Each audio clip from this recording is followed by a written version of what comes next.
Okay, hi everybody. Welcome to today's webinar. We're really excited to have wonderful presenters with us and a great topic, designing inclusive classrooms, where to start. This webinar is presented in partnership with our great friends, Wiley University Services. I'm Megan Raymond. I direct programs, events, and sponsorship here at WCET. And if I'm not had a chance to meet any of you, please visit our website, learn more about WCET and the work that we do. And one of the best parts about my job is that I get to talk to people doing great work across the United States, including the people that we have on this webinar today. As we go through, if you have any questions, please enter them into the Q&A. If you put them into chat, there's a chance we will lose those, so keep them in the Q&A. And we encourage you to keep the chat active and lively, so make sure to contribute your thoughts there and any experiences or resources that you have. The slides will be shared, and we will also make sure that we send out the link to the slides and the recording, so you can access that and share that with those that may have missed it. We tend to have a pretty active Twitter back channel. If you'd like to follow along, the hashtag is WCET Webcast. Again, any questions, add them to the Q&A. And I'd like to go ahead and pass it off to our moderator today, who's a friend of WCET's, a coworker of WCET's, and does a lot of the heavy lifting for our initiative, the Every Learner Everywhere Network. So Norma, I'll let you introduce yourself. Thank you very much, Megan, and welcome to everyone joining us. Looks like people are joining from all across the country, and that's wonderful. So as Megan said, my name is Norma Hollebeck, and I am the manager of network programs and services for Every Learner Everywhere, and we are a sub-department of WCET.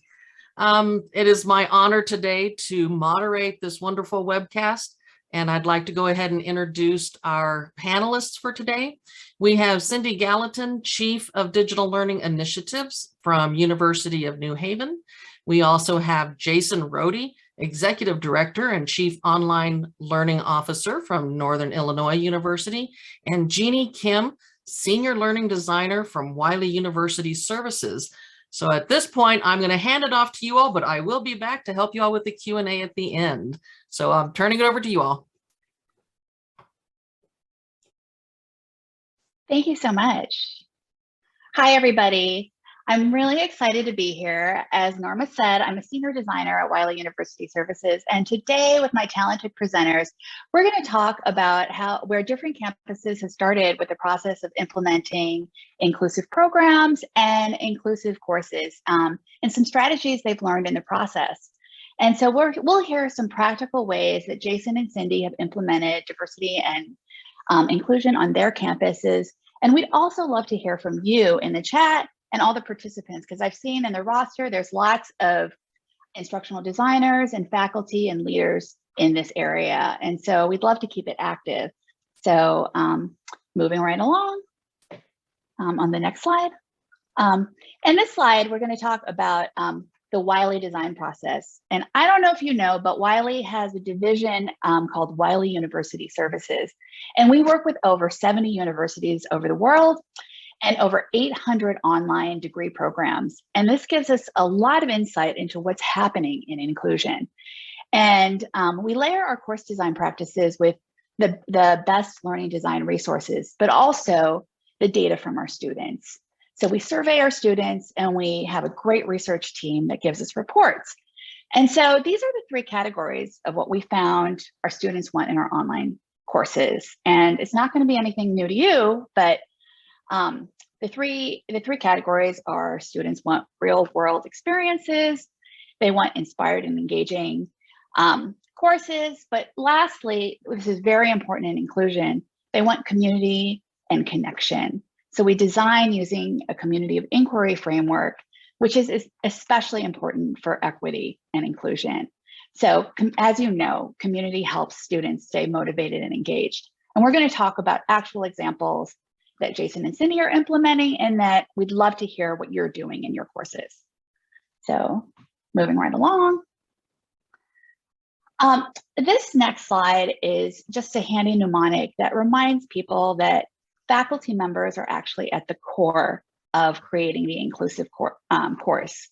And you can put in a chat like what else you would include besides curiosity, candor, courtesy, and courage. Like I would add probably collaborative.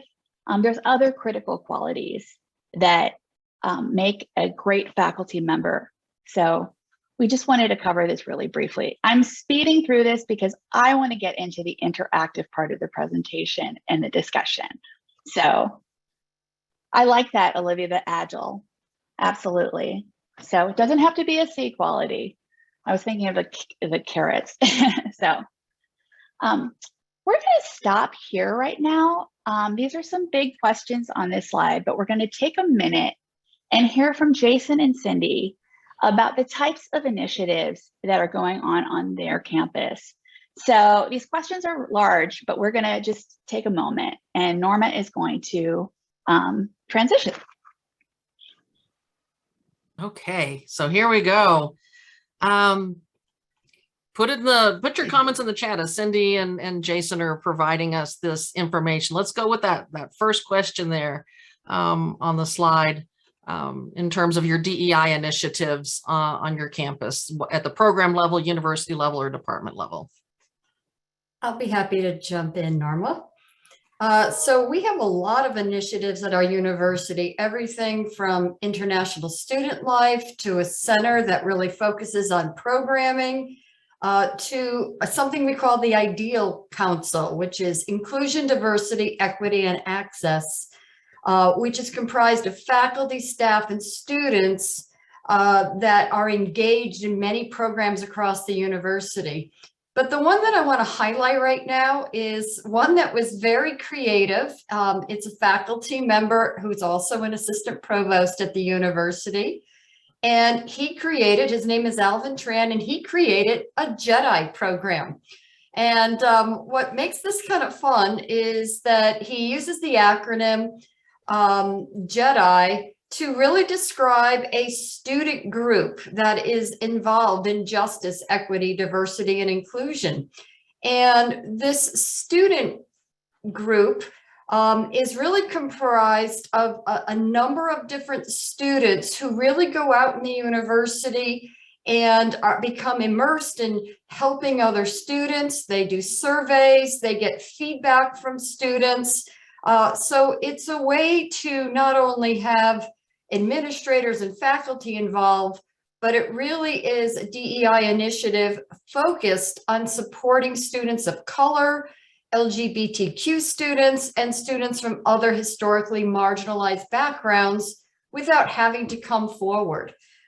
So he's called it the Return of the Jedi, and it's been very, very successful to date. Cindy, that's fabulous. I love the Return of the Jedi moniker, and that's what's wonderful. Like your campus at our institution at Northern Illinois, a number of efforts underway. We're fortunate to have a chief diversity officer at the vice presidential level at the university who's really helping to champion many initiatives, many efforts. And it's exciting times because these conversations and this look at belonging and inclusion it's really institutionally, it's one of our core values. It's something that we truly believe strongly that all of our students should belong, they can be successful, and that shared belonging, that core value has really catalyzed a lot of conversations on our campus. I think for us, back to Jeannie, the point that you made about faculty being at the core and thinking about how important that is, that they are equipped and empowered, and to have a safe place where those faculty can have conversations.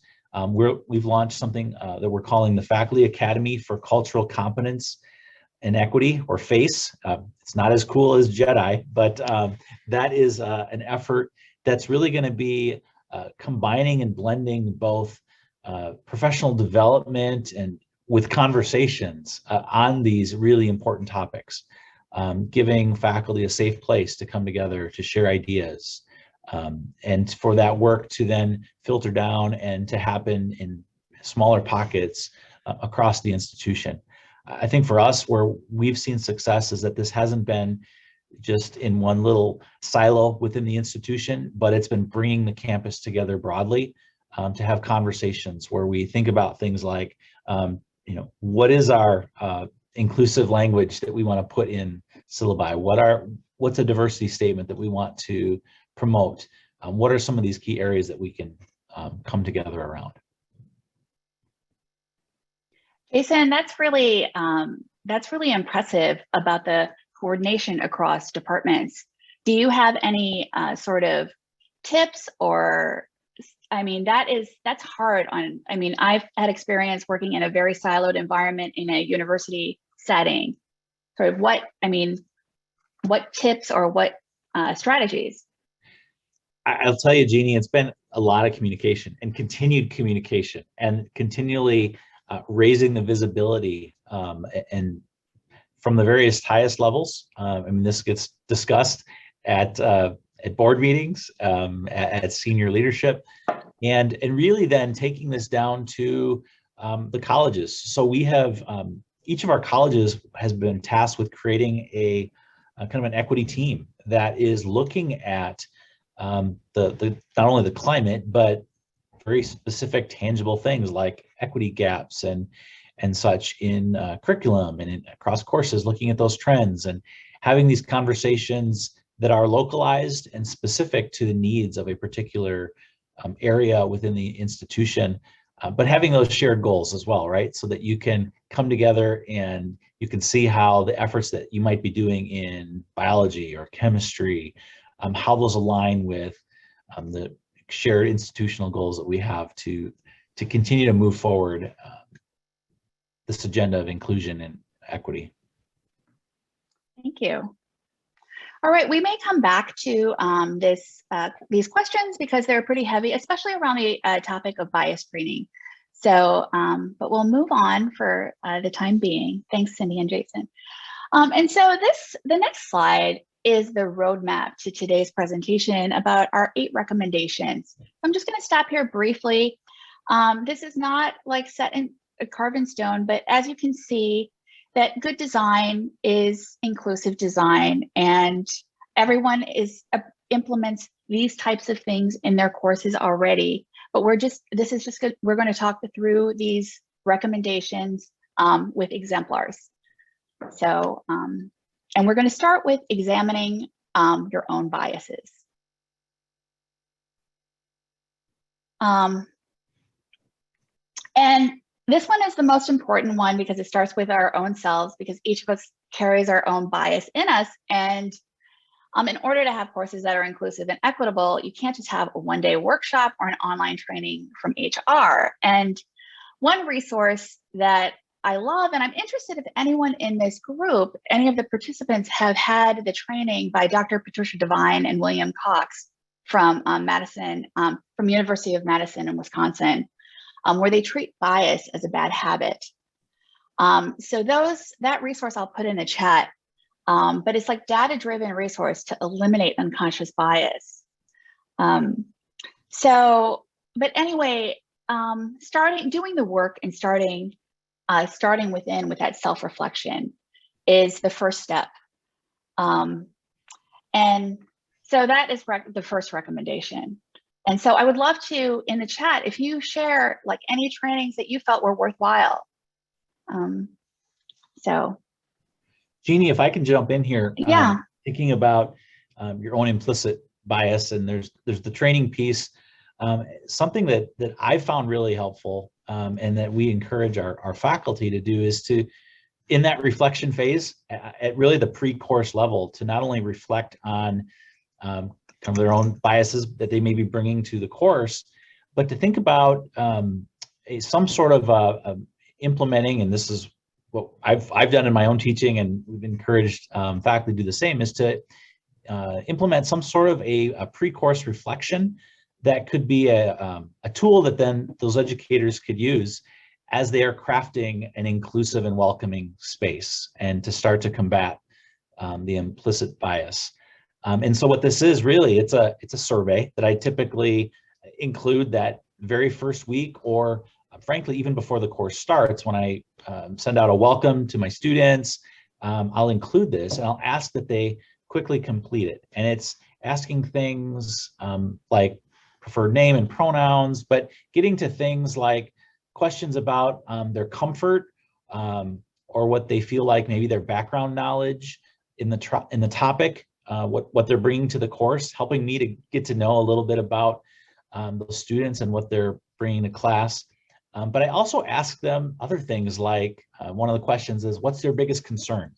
Are there concerns that I should know about as I'm getting ready to teach the course, so that I'm not looking at students and making some prejudgments, but that I've had a chance to start to think about and see what students are bringing to the course. I think this is really helpful. For example, just knowing, is this student working a lot? Do they have small children? Are they, there's other things perhaps that they're balancing. Maybe they have a learning disability and they want me to know that up front. Those are the kinds of things that if I know that up front, it can really help me to come into the course ready to not prejudge and to see what I can do to take, meet my students where they're at. I really love that because it's very simple and it gives you so much information, and it's very non-threatening, and it's just very humanizing. Thank you so much for sharing that. One thing that I have developed in one of my courses is an extra credit assignment where, like, you can meet with another student on a coffee talk, sort of a Zoom coffee talk. So in your spare time, because students are feeling very isolated these days, as everyone, and so like bringing the experiential into an online course.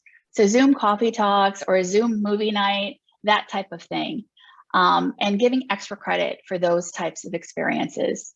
So the thing is to expand the network, like hanging out with people that you otherwise would not hang out with. So moving right along, I'm going to hand it over to Jason.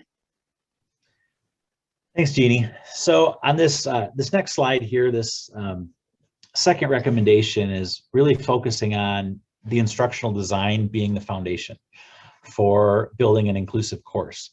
And you'll see on the slide here, there are some recommendations that will help the majority of your students. Your course may already meet most of these recommendations, but these are some areas that you might want to think about, those of you that do teach and design courses, some specific tasks that you could take. So, for example, first of all, looking at encouraging learner autonomy. And you can do this a number of ways by including opportunities where students can self-select topics, they can draw upon their own personal interests, or they can share with peers. This is a really great opportunity to involve students in helping shape various aspects of your course. It could be particular elements of your syllabus. For example, something you could do is having your students have input into selecting the criteria, for example, that you would use in a discussion board rubric. Something that helps to engage them in the process and have an investment in what is happening. Secondly, looking to allow your students to play an active role in facilitating and leading, encouraging them to, whether it is to join into small group work, or maybe it's using breakout rooms in synchronous sessions that you might be having. That's key. Another great suggestion, and something I always try to aspire to myself in my teaching, is to share examples of what success looks like and in meeting successful outcomes. This could be examples that could especially help our first generation students. Maybe they don't clearly understand the expectations, and so being able to provide them with an example can go a long way in helping them to fully understand what's expected. And then think about how you go about planning frequent, low stakes assessments that begin early in the course. Again, thinking about our first generation students, having assessments that can provide useful information to you as the instructor about how your students are progressing, but it also offers those students opportunities to practice before they're taking these higher stakes assessments. And then just a final example here that I'll mention is employing active learning techniques and applying universal design principles to our learning activities. And these are some of the, we could put them in the bucket of the best practices that we typically try to follow when we design online courses, but thinking about beyond just the traditional types of assessments that we might use, but providing students with multiple ways and opportunities to demonstrate their learning. Again, this could be project-based, it could be very hands-on kinds of activities where they can demonstrate their knowledge. So this solid design foundation, I think, is just really key as we look at starting to build that welcoming and inclusive environment. And then if we move on to the next slide, we're going to talk next, our third recommendation here is now to design for not just the average student, which is what we were talking about on the previous slide, but now designing for student differences. And the key theme here in these recommendations, as opposed to what we just looked at, is that this is really grouped around flexibility. And so if you think about reviewing, for example, your participation requirements and keeping in mind that students studying from home, they may live in a difficult or an unsafe circumstance. They might be in an environment where they can't be their authentic self. And so this could impact their participation or their behavior in synchronous activities. For example, you might have students who conceal their sexual orientation at home, and they might feel uncomfortable referencing that when others can overhear. These are the types of things that we need to think about. And so just, again, review your participation requirements and those expectations that you have. Secondly, verify that your course materials are accessible. And this might seem simple, but it's really important. And there are some great tools out there that you can use to help you in this endeavor. Blackboard Ally is one tool that our campus has employed and has been a fabulous tool for helping to proactively improve the accessibility of materials as well as provide alternative formats for students. But remember that accessibility accommodations, they're helpful for all of our students, not just those that specifically need an accommodation. I use the example of captioned videos and how that can help our multilingual students. Thinking about inclusive office hours is another great example to help our students who are employed or they have caregiving responsibilities, really being flexible. I also would suggest that we question our assumptions surrounding what our students need in order to do and what they must understand to be successful.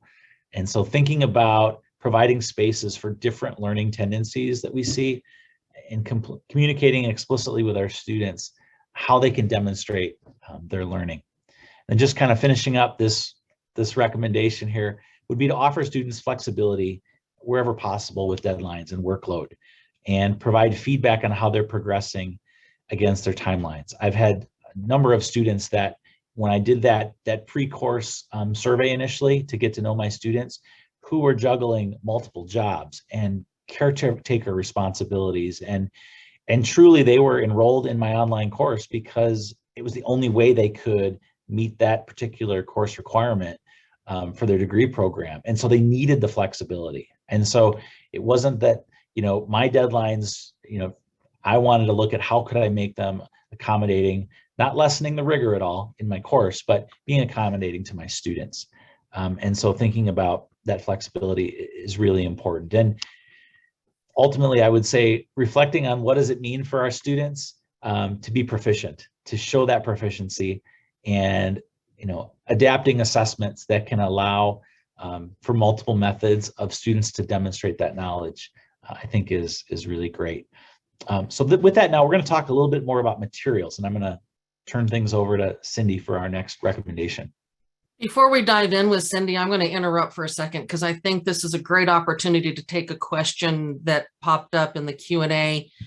On one of your previous slides, you talked about a good example of self-selecting topics as a good design concept. Could you go ahead and expand on that and explain what you mean by self-selecting topics and how that may scale in a large class?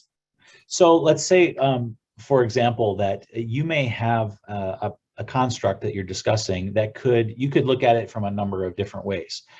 What I've often done and times is, rather than assigning a specific construct to a student that maybe they're going to become the expert in and come and teach back to the rest of the class, is to let students self-select maybe the area that they want to dig into, take a closer look at.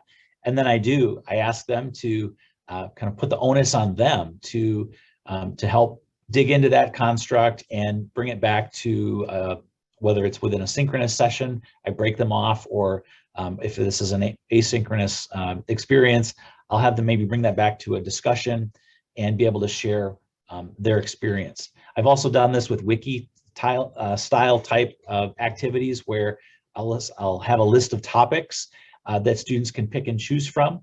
And if we're meeting in class, maybe I have a Google Doc and each of those topics has a separate page, and the students can go to, they do some research, they start to craft and become an expert in some of those areas, and then can share that back with students. So I think just thinking about ways where you can provide students choice, and yet they can feel like they're in a bit more control of their learning, I think is a great way to provide that inclusive environment for our students. Thank you. We have one more that's relevant to this section before we dive into the curating course materials. It's been asked if you could give some examples of how you share that previous examples with the students without your current students using them as a template or it limiting their creativity as they move forward with the assignment. That's a great question. You know, you hesitate. Do I want to show them too many, the perfect example? What is the example that I'm sharing? And so one of the things I try to do is I try to share sometimes multiples, maybe 2 or 3 examples, and they're not all the perfect example. I try to pick examples that are diverse in just the format, the structure, and I will tell my students these may or may not necessarily be the perfect example, but it gives you an idea of what you might look for. I did this in a course where the project was a research proposal, and so that of course can look so different depending on your interest area. And so I do that up front, but I preface it by saying, look, we're expecting you to be creative. Maybe I give them a template and say, these are the key headings or key areas that I'm looking for. But then you, of course, have I want you to be creative in thinking about how you bring to life your ideas. Great question, Jason. Thank you very much. Keep those questions coming. Those questions are relevant at the time, so we want to keep it fresh in our minds. Cindy, go ahead and sorry about that, but dive into your curating course materials. I might interrupt you too with some really great questions. No problem. So thank you. So in curating course materials, you really want to think about universal design principles in order to create an inclusive and equitable experience for all students. And today's conversation really focuses on all types of learning, online, hybrid, and web-enhanced courses, to really make sure that, as Jason mentioned, that they're accessible, but really to ensure access to learning environments for every student. One of the key things in thinking about transparent material selection, I think it's great to really be transparent about the materials students need for this course and why you selected them. And there's this wonderful set of videos from a faculty member named Michael Wesch. I found him on YouTube. I do not know him personally, but he does a wonderful job of providing videos for his online classes, and he shares a lot of tips and techniques. And one of the techniques that he shares online is he tells students why he selected a particular book. And he teaches religions of the world, and he actually spends time about being transparent. And he said he'll even read segments of the book to the students in some of his videos to actually engage them in the learning process. So I love that example of being transparent about why you are selecting key materials and how these materials will help students on their learning journey. Evaluating your course materials to ensure they reflect a diverse society and world. Here's a simple thing that you can do in your courses. when you put in photos, just simple pictures within your content, make a point to ensure that your pictures include multiple races, multiple genders, different age groups, so that you're reflective of the different students that may be part of your particular classroom. On Juneteenth, I received an advertisement from Harvard Business Publishing because I teach business courses. And they sent out an email saying that they curated a lot of discipline-based case studies to be reflective of different ethnicities. So it's really important when you think about your course materials to think about case scenarios and thinking about different, again, backgrounds, races, ethnicities, genders, when you select your content, so that, again, students really understand that this is a global perspective, and that in many cases they may see themselves. Thinking about explicitly name and discuss the agenda and historical biases of your field. So, you know, don't shy away from looking at historical perspectives and how things have changed. I teach marketing courses, and, you know, it's humorous to look back at 50s and 60s and looking at old advertisements and the way they projected individuals.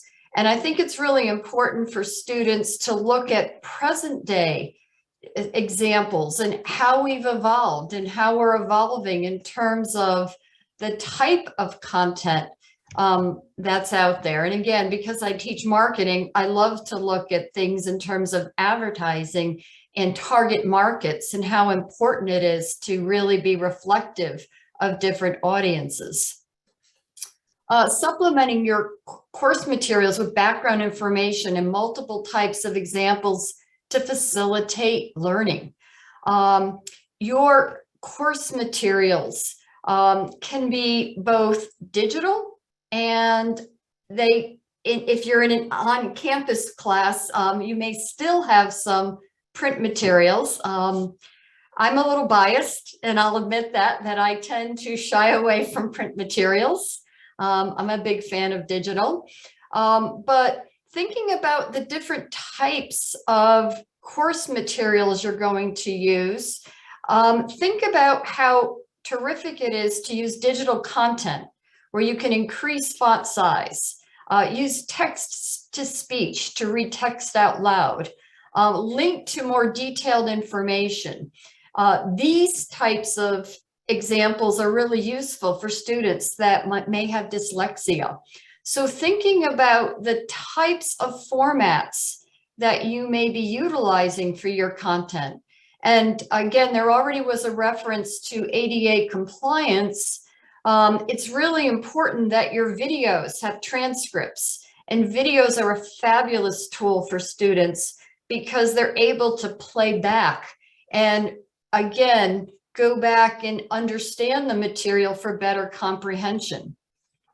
Not only are these digital tools useful and helpful for ADA compliance, but they're also useful for students that may not need that particular accommodation. So for example, I worked at a university with a med school. Videos were used, and again, recordings in the classroom were made for the students so that they can go back over content again and again and again. So utilizing different tools in order to facilitate the learning process. Our LMS tools, and it was mentioned again that you can use Blackboard Ally, or you could use the ADA compliance tool in Canvas in order to highlight things that need to be made accessible. So leverage the technology and the tool sets that you have. Reaching out to on-campus resources or professional groups to provide role models and guest speakers. I'm sure all of you have some wonderful resources on campus that speak to diversity, equity, and inclusion. think about having guest speakers, and they could be virtual or live, that join your classes and perhaps highlight some key areas. I love having guest speakers from industry that can highlight different topics and really bring to the forefront what careers are available, where students can progress in the future. Those are a few examples of curating course materials, and happy to answer any questions.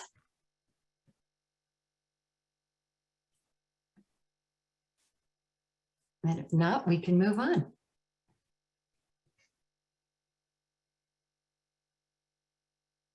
Thank you, Cindy. I think right now we can move on. For those of you in the audience, if you've got questions for Cindy, please go ahead and toss them in the Q&A, and we'll try to get to them as we wind down.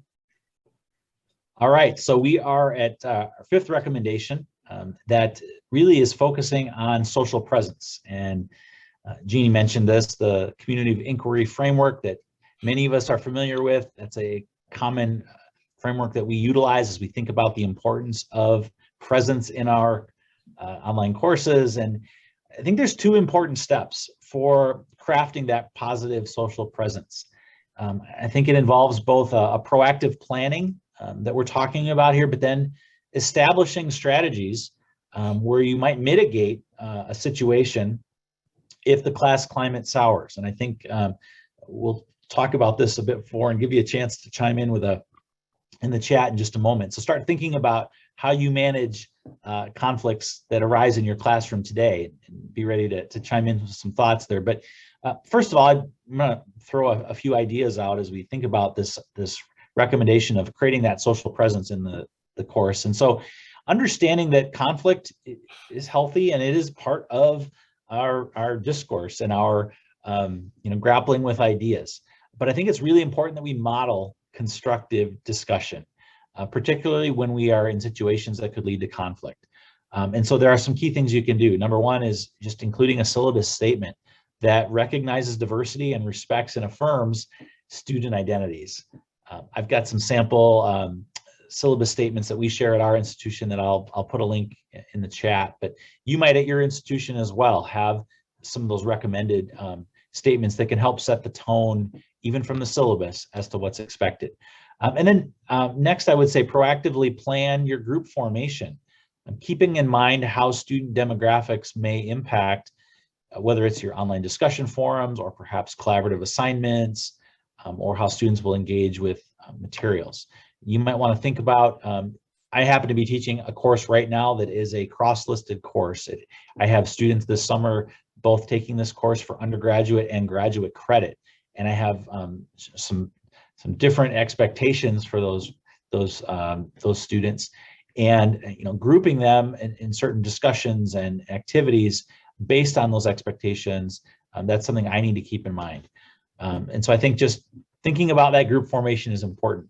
And then fostering belonging for all of our students. And this goes back to that 4 C's framework that Jeannie mentioned, but just you setting the tone as the instructor, as the faculty, that you've got clear guidelines and expectations. This could be crafting specific guidelines for when there are difficult conversations. How will those be handled to ensure that there's collaborative work that's happening? So being proactive there. And then we want to create courses that have a strong and foster a strong and inclusive class community. And there are a few things that we can do to help make that happen.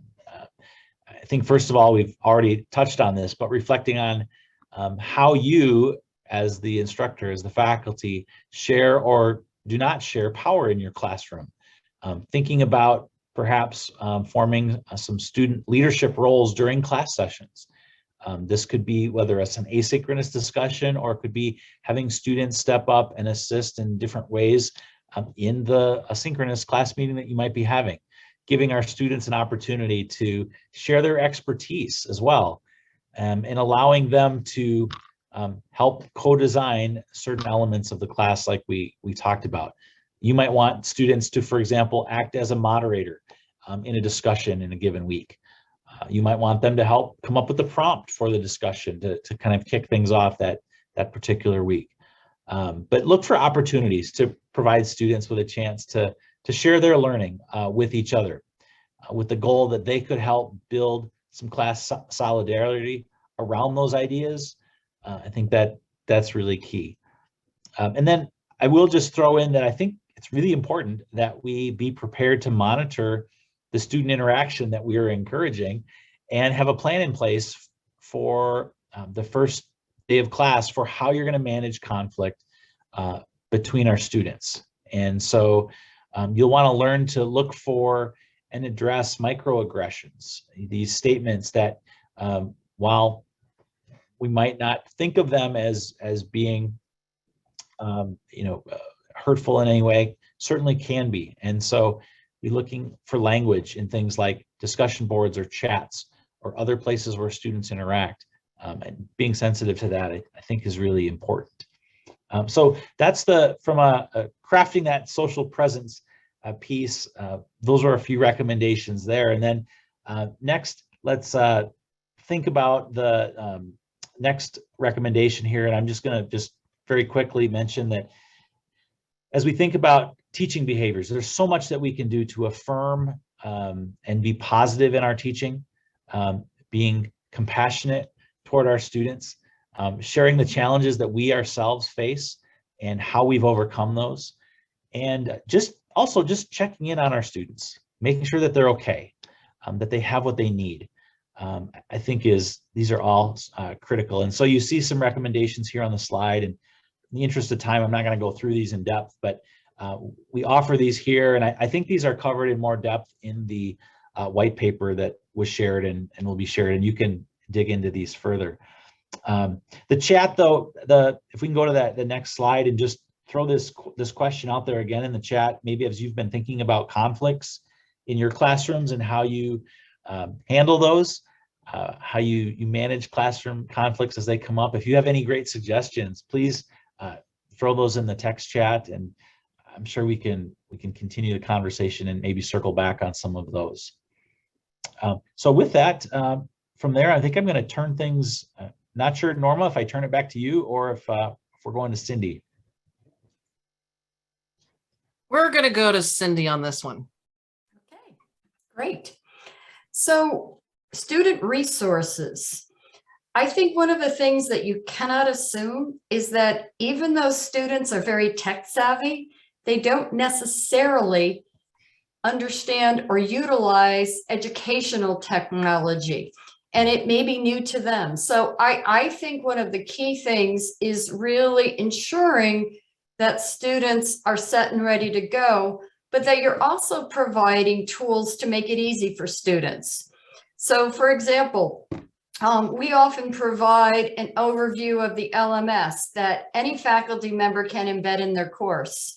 And we're currently updating one of our resources for faculty where they can actually select tutorials that they can put right into their course for just-in-time resource for students, so that it makes it easier for a faculty member to have the instructions in there and they don't have to answer 20 questions of how do I upload an assignment in this LMS. So providing some of those resources to faculty for students to make it easier for navigation.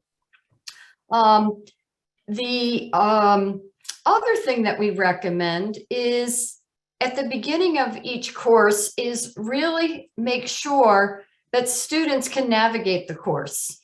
So it might be a little getting started module.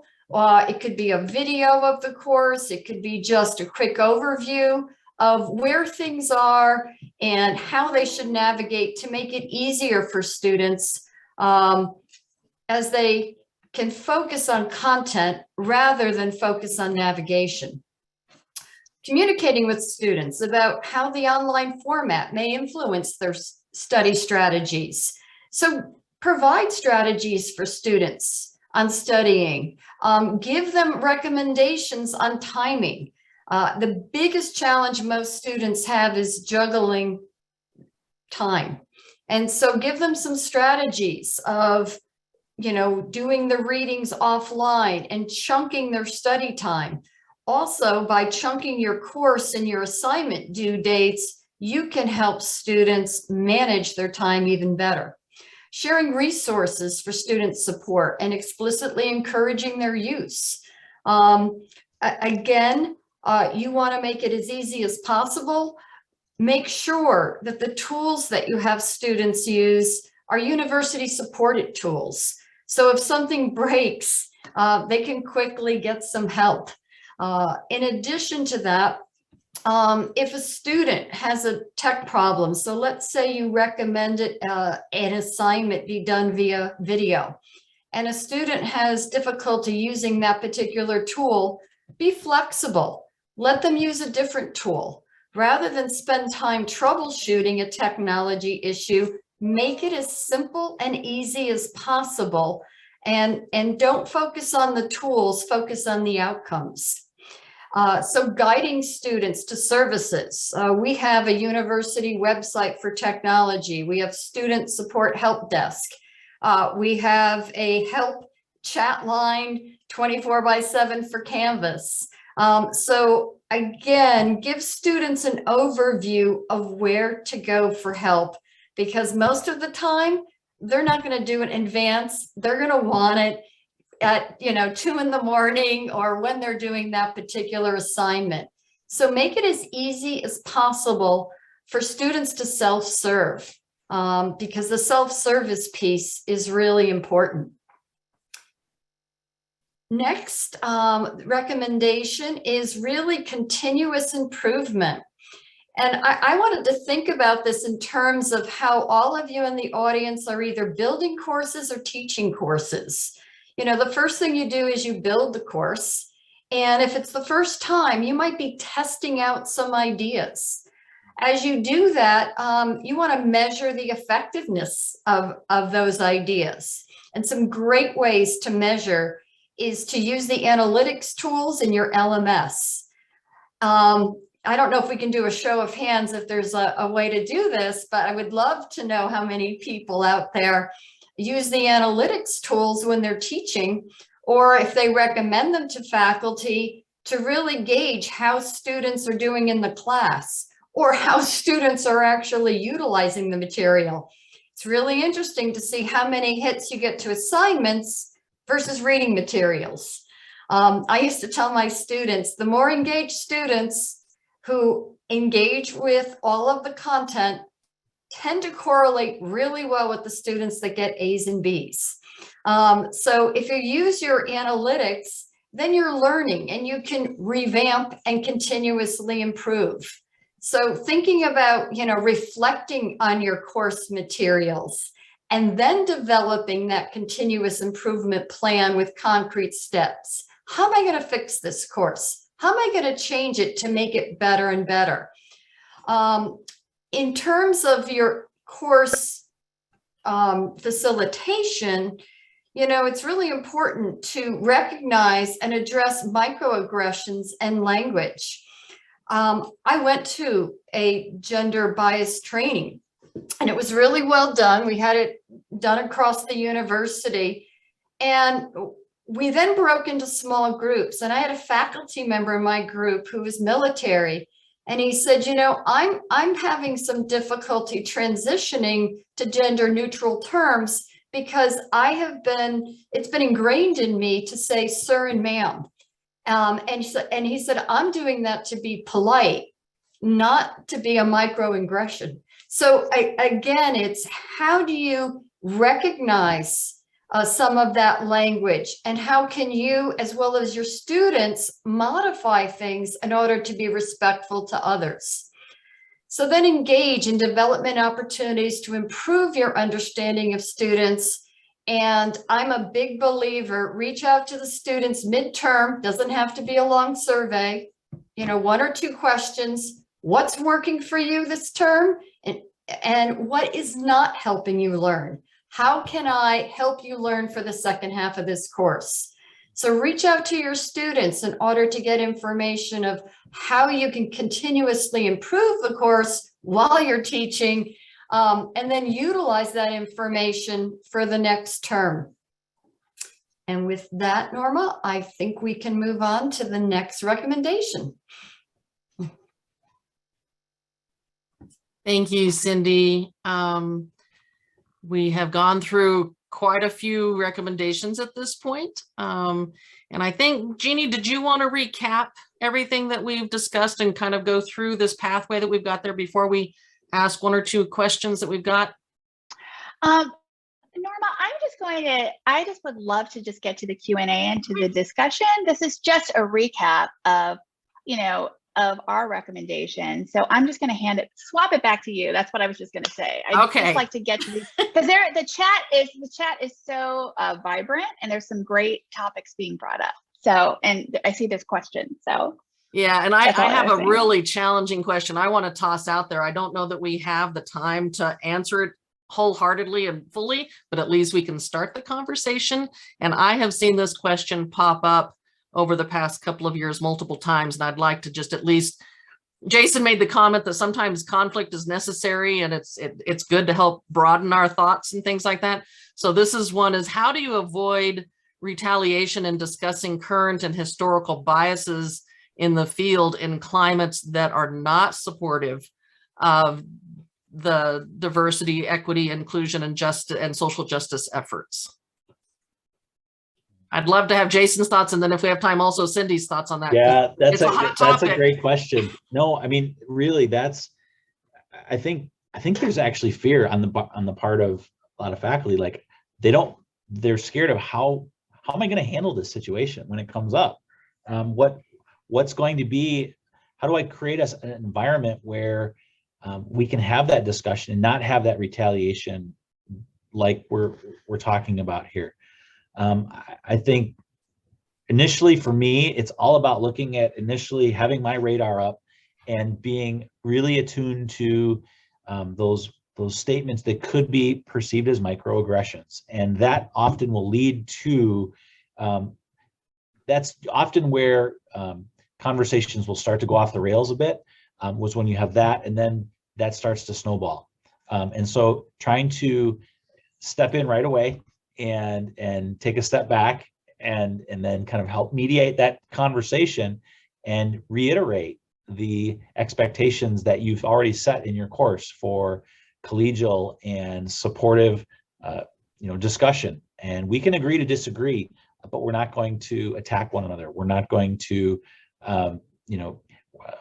let our words actually, we can disagree without being disagreeable. And trying to you set the tone as the instructor as to what's expected. I think that's key. And I think just being transparent about it, like, look, this is a hot button issue. And we have different perspectives in our class, in this community, and that's okay. We don't have to agree on this, but we are going to be, we are going to be supportive and allow each other to have different points of view. I think that's where I'd start. Cindy, how about you? I would say, let's think of it as a discussion as opposed to a faculty member disseminating information. So kind of going back to something that Jason said is, let's think of the classroom as a safe place for discussion. And that we're here to respectfully listen to each other. We could have different opinions, and that we can also bring up very sensitive topics as long as we all realize that we're listening to each other and we're really in civil discourse, as opposed to somebody saying, this is how it has to be.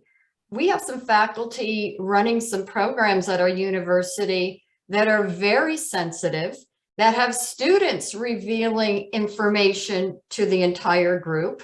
We have a college that is actually doing training for police forces. So trying to help them through these conversations. And I think it really needs to be framed as civil discourse, conversations, and respectful learning, as opposed to a faculty member is teaching you something. One of the greatest benefits of college is to have students think and really reflect. And, you know, we want to continue that ability. And I think that you'll find if students are given the opportunity, they'll rise to the occasion and really have some thoughtful conversations. Oh, that's wonderful. I'm going to throw in my 2 cents here. I also think it goes back to being able to point to your university's diversity statement or any anti-racist language that they might have in their strategic plan or on their website and stuff, and kind of help that support the faculty member, especially if the faculty member has that kind of that fear of, if I go to this direction, am I going to get in trouble, and use that the university's language to help support them on that. This was a wonderful conversation. It's been a great one, and I know that we're going to have a lot more as the year goes by. I'm going to turn it back over to Megan, though, to kind of do some final housekeeping and things like that. Megan, it's all yours. Great, thank you, Norma, and thank you to our presenters. I learned a lot, and thank you to those that were active in the chat. I look forward to digging into the resources that were shared a little more deeply, and we'll compile those and share those back out as well. So if you're new to WCET, check us out. We have lots of great member activities and resources. What makes WCET so valuable is the community that is WCET. So consider joining and being part of this amazing group of people. Again, this was recorded, and we'll send out a link to the recording as well as the resources. And we are very excited to be face-to-face for our annual meeting. It's been way too long. We'll be in Denver this year, and we hope that you can join us. Our annual meeting is open to everybody, whether you're a member or non-member. Check out our program and learn more. And I'd like to acknowledge our WCET sponsors that make much of our events and programs possible here at WCET, and our supporting members that help underwrite our programming. So again, thank you, everybody, and we'll see you on the next WCET webcast. Have a wonderful 4th of July. Be well.